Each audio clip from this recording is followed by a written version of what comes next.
নবীজি বলছে যদি কেউ ক্ষমা চাওয়ার পরে কোনো কেউ যদি ক্ষমা না করে, সেজন্য আমি নবীর সুপারিশ আশা না করে। খুব মারাত্মক কথা কিন্তু।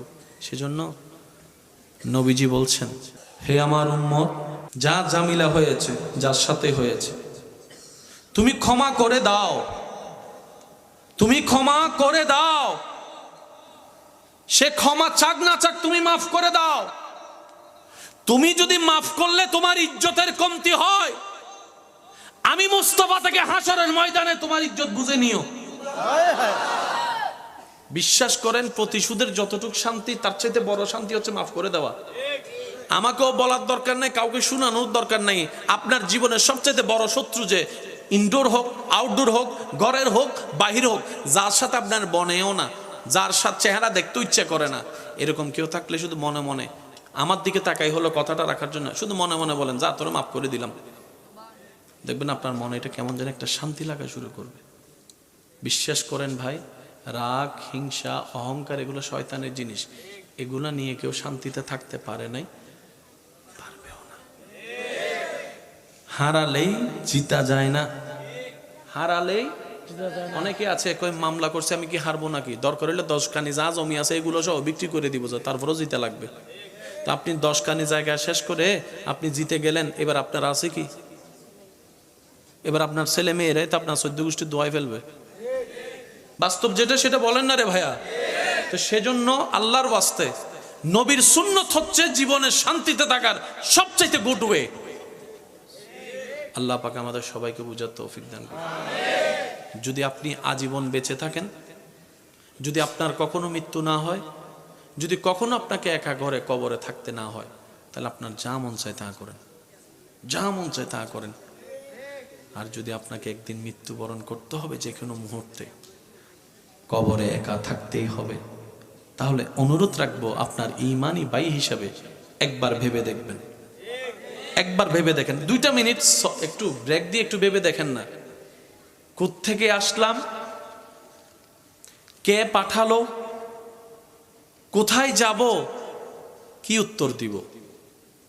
আপনার সমস্ত প্রশ্নের উত্তর এখানে চলে আসবে। মনে রাখবেন, অন্যের মুখে হাসি ফুটাইয়ে যে শান্তির দেখা আপনি পাবেন, এই শান্তি আর কোথাও পাবেন না। কারণ রব বলে যে আমার সৃষ্টিকে শান্তিতে রাখে, ওই বান্দার শান্তিতে থাকার রাস্তা আমি আল্লাহই করে দিই। সুবহানাল্লাহ। তা বলে এই কথা ভুলবেন না, যার উপকার করবেন সে লাথি মারবেই, যারে পড়াবেন সে আপনাকে মূর্খ বলে গালি দিবে, যাকে একটু ব্যবসার লাইন দেখাই দিবেন সে আপনাকে ভিক্ষুক বলে, গরিব বলে হেয় করবে। যার থাকার ঘর ছিল না, তাকে একটু ছাদ দিয়েছেন, সে আপনাকে একদিন ঘর থেকে বের করার প্ল্যানিং করবে। মনে রাখবেন, থ্যাংক ইউ পাওয়ার আশায় কোনো উপকার করবেন না। ওই বান্দার উপকার যেই বান্দারই হোক, ওই বান্দার উপকার এই কারণেই করবেন, তার আল্লাহ যেন আপনার উপর খুশি হয়ে যায়। সুবহানাল্লাহ। তাহলে দুনিয়াতেও ইজ্জত আপনার, নিয়ামত আপনার, আখিরাতেও নিয়ামত আপনার। সবর করবেন, সহ্য করবেন, রবের রহমতের অপেক্ষার দিকে তাকাই থাকবেন। নিয়ামত আপনার আসবে, জয় আপনার হবে। ওয়াতু ইজ্জু মান তাশা ওয়াতু জিল্লু মান তাশা ওয়ালিল্লাহিল ইজ্জতু ওয়ালি রাসূলিহি ওয়ালিল মুমিনিন। রব্বুল আলামিন আমাদের সবাইকে নেককার বান্দা হয়ে দুনিয়ার থেকে ঈমান ইজ্জত নিয়ে হাসি মুখে কালিমা পড়ে যাওয়ার তৌফিক দান করুক, আমিন। আল্লাহর সামনে যাওয়ার আগে আপনাকে আমাকে কি করতে হয়? মনে রাখবেন, নামাজে দাঁড়ানো মানে রবের দরবারের সামনে দাঁড়ানো, রবের রহমতের সামনে দাঁড়ানো। সুবহানাল্লাহ। সেজন্য যত পরিপাটি হয়ে থাকতে পারবেন, আর একটু জোরে, যত স্ট্যান্ডার্ড হয়ে আপনি রবের দরবারে যেতে পারেন, এটা আপনার ব্যক্তিগত ব্যাপার। তবে যেমন তেমন করে যায়েন না, একটু প্রেজেন্টেশনটা সেভাবে করিয়েন, সুন্দর থেকে অতি সুন্দরভাবে, কারণ আপনি আপনার সৃষ্টিকর্তার সামনে দাঁড়াচ্ছেন। মনে থাকবে ইনশাআল্লাহ। এবার অজু করলেন, একটা হচ্ছে যে শরীরের অজু, আর একটা হচ্ছে মনের অজু। বুঝে বুঝে বলি সুবহানাল্লাহ। একটা হচ্ছে বাহ্যিক অজু, যেটা আমরা করি, রবের দরবারে ভিক্ষা চাই, আল্লাহ যেন আমাদেরকে এমন দয়া করে একদিন যেন আমরা মনের অজুটাও করে ফেলতে পারি।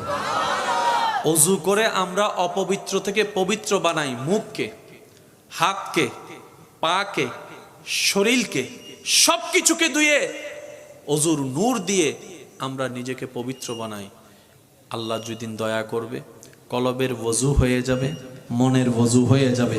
সেই দিন দেখবেন আপনার এই অন্তর জগতে শয়তান যে সমস্ত প্রোডাক্টগুলা এন্ট্রি করিয়ে আপনার আমার ভিতর বাহির নষ্ট করেছে, হিংসা দিয়ে পরিবার ধ্বংস করে দিয়েছে, অহংকার দিয়ে সমাজের মধ্যে আধিপত্যতা বিস্তার করে মানুষের উপর জুলুম করিয়েছে, ওই সমস্ত প্রোডাক্ট যখন বের হয়ে যাবে রবের রহমতে, রবের নূর, দয়ার নূর আপনার আমার কলবে আসতে থাকবে। সুবহানাল্লাহ, আল্লাহু আকবার।